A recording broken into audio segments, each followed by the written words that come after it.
Hey y'all, so this is my PSA for Hea33101. My name is Dana and my drug of choice was methamphetamine, something I grew up with. My father was a bad meth addict and I have a lot of family members that have been on meth and various other drugs, but mostly meth. There's a lot of common names: Crystal, Fire, Glass, Speed, Ice, stuff like that. Tina, which is my mama's name, and my daddy loved that because he kind of interchanged it a little bit. But methamphetamine. So that is like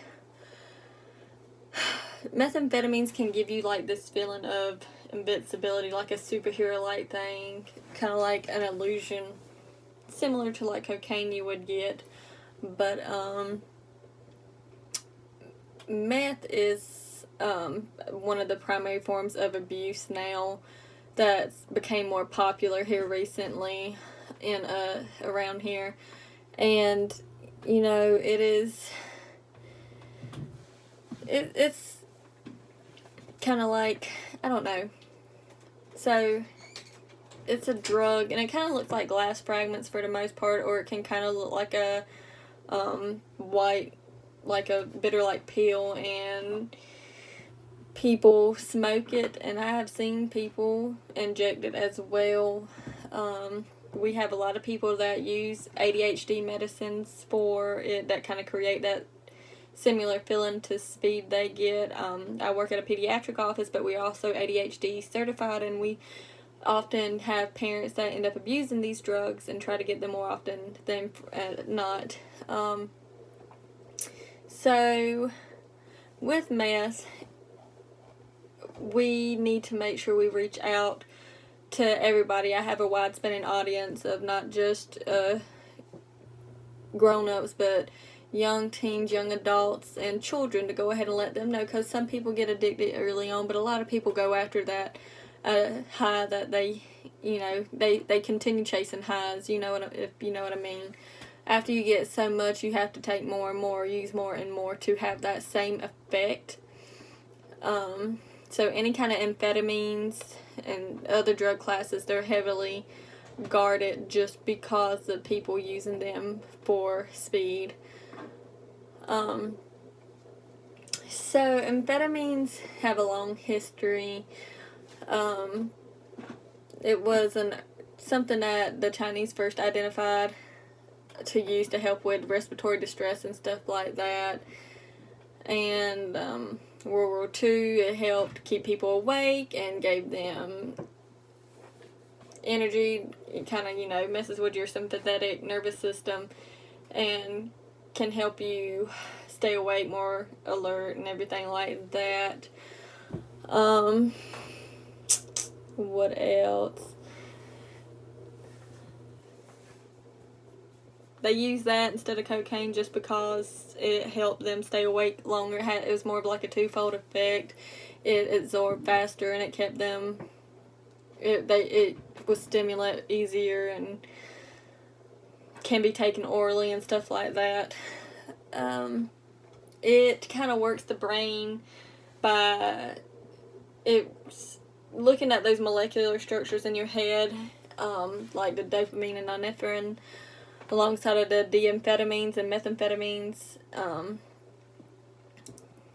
It closely resembles those, and it's not hard to imagine amphetamines, increasing that activity level off these neurotransmitters.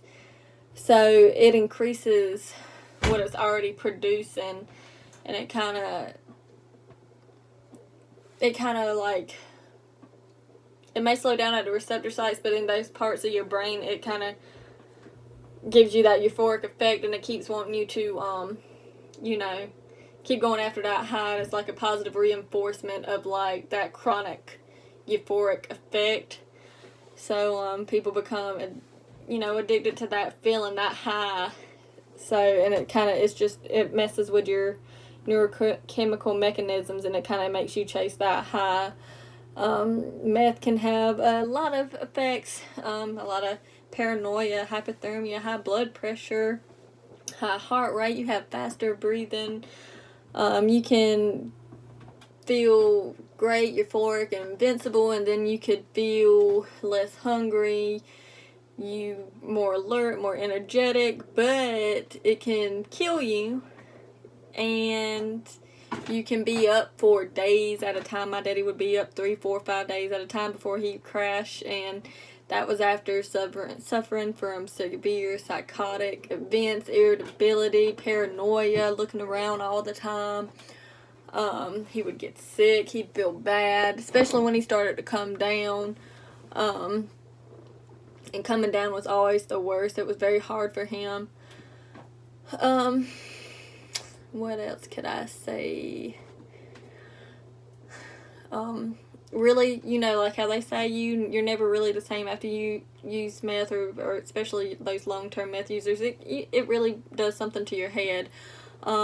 These people will experience anything from hallucinations, and they continue to do things like pick at their skin and have these compulsive, like they call it jawing, and they do this weird jaw movement where they're sitting there kind of just doing this weird movement with their face. Let me stop because I'm over here looking like my daddy now.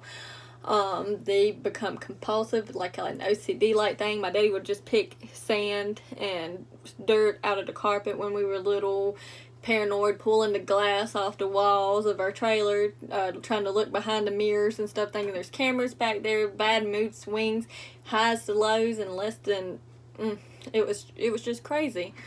And it does a lot of dental damage too, especially people who smoke. It does a lot of dental damage in the long run. And it can cause, especially people that if they do end up sniffing it, I have had those that would sniff stuff like that, like cocaine, and it doesn't go easy either, and it doesn't give you quite the best high. So, you know, they just have this bad tweaking behavior, and it really just kind of ruins those dopamine releasing neurons, and the overstimulation kind of just, you know, goes.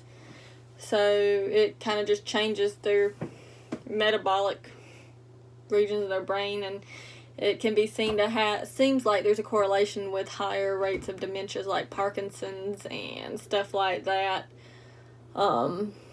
They tend to experience Parkinson's, it looks like, later on in life, or other mental deterioration as they grow older.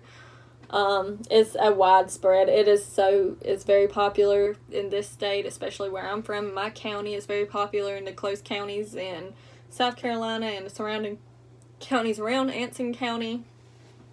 It can be found just about anywhere. You can get meth anywhere. They make it. It's very dangerous. You have to kind of be careful about what's going on.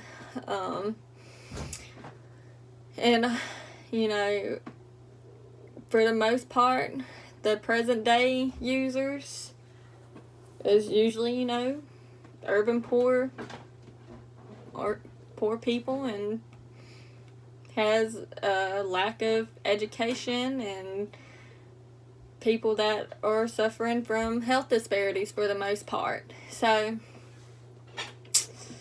although it seemed to kind of have died down, it's made a huge reemergence since. And I'm trying to think, is there anything else? What else did this ask me?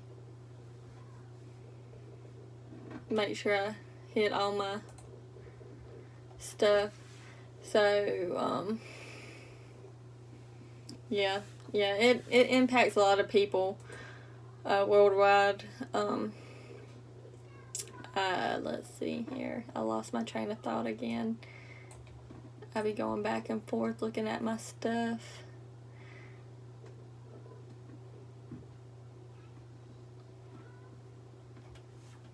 Oh, yeah. Okay. So, there's about over 100,000 people that's used meth, especially in the past year. Within the last month, this was a study from 2011 from the National Survey on Drug Use and Health, 440,000 people for the most part had used it in the past month. And that's just people who felt comfortable reporting, or stuff that's came back in labs and everything else that had been reported about a study. And it's usually administered by snorting, injecting, smoking, and it's one of the ones that are more prevalent now than others. So usually around 12 million Americans or more, usually 12, older, sometimes younger, has tried meth or has been on meth, either intentionally or inadvertently, or if it's been mixed with something, they've accidentally become addicted. And you know, it is something that's very prevalent now. One of the reputable sources I used was the drugabuse.gov for methamphetamine. The National Institute of Drug Abuse really has a lot of good information on these drugs. It kind of gives you a good, you know, overview of what it is and the effects of it. So it's pretty good. Short term, it, you know, increased wakefulness, physical activities, and decreased appetite, increased breathing, heart rate, blood pressure, temperature, irregular heart rates, confusion, anxiety, insomnia, mood problems for the long term, paranoia, meth mouth, like the dental problems kind of thing, sores from picking, when, you know, jaw and stuff like that. You can have premature delivery. Children that, people are higher risk to get STIs, STDs, especially when sharing needles and stuff. You know, there's a lot of things, and coming off with the depression, anxiety, tiredness, you'll have those withdrawals, and you have to make sure you do it carefully, use help. There's really no approved drugs to help treat meth addiction. The only things you can really try is things like CBT or the Matrix model, 12-step therapies, contingency management, stuff like that. And CBT, if I didn't say to begin with, is the cognitive behavioral therapies and stuff like that. So the treatment options can be limited, and when it comes to insurance too, a lot of people have to pay out of pocket because insurance only covers so much. And with the lack of comprehensive care for especially mental health and drug abuse and stuff like that, it'll be hard for these people to get the help that they actually need. But otherwise, I hope you enjoyed this and my random little tidbits throughout this. Thank you.